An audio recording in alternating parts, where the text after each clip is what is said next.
ಬೆಂಗಳೂರು ನಗರಕ್ಕೆ ಉತ್ತಮ ನಾಗರಿಕ ಸೌಲಭ್ಯ ಕಲ್ಪಿಸುವ ದೃಷ್ಟಿಯಿಂದ ಬಿಬಿಎಂಪಿ, ಬಿಡಿಎ, ಜಲಮಂಡಳಿ, ಬೆಸ್ಕಾಂ ಸೇರಿದಂತೆ ಎಲ್ಲ ಆಡಳಿತ ಕೇಂದ್ರಗಳನ್ನು ಒಂದೇ ಸೂರಿನಡಿ ತಂದು ಪ್ರತ್ಯೇಕ ಪ್ರಾಧಿಕಾರ ರಚಿಸುವಂತೆ ಅಬೈಡ್ ರಾಜ್ಯ ಸರ್ಕಾರಕ್ಕೆ ಶಿಫಾರಸು ಮಾಡಲು ತೀರ್ಮಾನಿಸಿದೆ ಎಂದು ಸಂಸದ ಅನಂತಕುಮಾರ್ ಹೇಳಿದ್ದಾರೆ.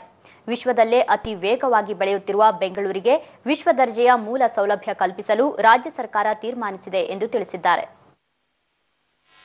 ಬೆಂಗಳೂರಿನ ಮೂಲಭೂತ ಸೌಕರ್ಯ ಅಭಿವೃದ್ಧಿಗೆ ಸಂಬಂಧಿಸಿದಂತೆ ಜನಪ್ರತಿನಿಧಿಗಳು ಮತ್ತು ಸಾರ್ವಜನಿಕರ ನಡುವೆ ಮುಕ್ತ ಚರ್ಚೆ ನಡೆಯಿತು.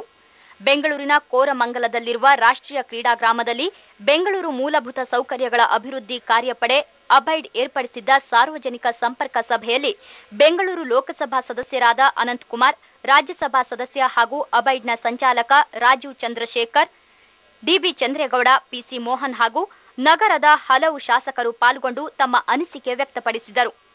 ಬಿಬಿಎಂಪಿಗೆ ನೇರ ಮೇಯರ್ ಆಯ್ಕೆ, ಮೆಟ್ರೋ ರೈಲು ಯೋಜನೆಗೆ ಸಮಿತಿ ರಚನೆ, ಸಂಚಾರ ದಟ್ಟಣೆ ನಿಯಂತ್ರಣಕ್ಕೆ ಕ್ರಮ, ಅಗತ್ಯವಿರುವ ಕಡೆ ಫ್ಲೈಓವರ್ ನಿರ್ಮಾಣ, ಉಳೆತುವುದು, ಒತ್ತುವರಿ ಜಾಗ ತೆರವು, ರಾಜಕಾಲುವೆ ಒತ್ತುವರಿ ಸೇರಿದಂತೆ ಮತ್ತಿತರ ಸಮಸ್ಯೆಗಳು ಸಾರ್ವಜನಿಕರಿಂದ ಕೇಳಿ ಬಂದವು.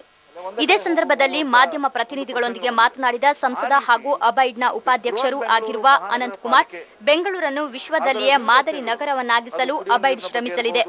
ಬಿಬಿಎಂಪಿ, ಬಿಡಿಎ ಸೇರಿದಂತೆ ನಗರದ ಆಡಳಿತ ನಿರ್ವಹಣೆ ಇರುವ ಎಲ್ಲಾ ಸಂಸ್ಥೆಗಳನ್ನು ಒಂದೇ ಸೂರಿನಡಿ ತಂದು ಪ್ರತ್ಯೇಕ ಪ್ರಾಧಿಕಾರ ರಚಿಸುವುದು ನಮ್ಮ ಚಿಂತನೆಯಾಗಿದೆ ಎಂದು ಹೇಳಿದರು.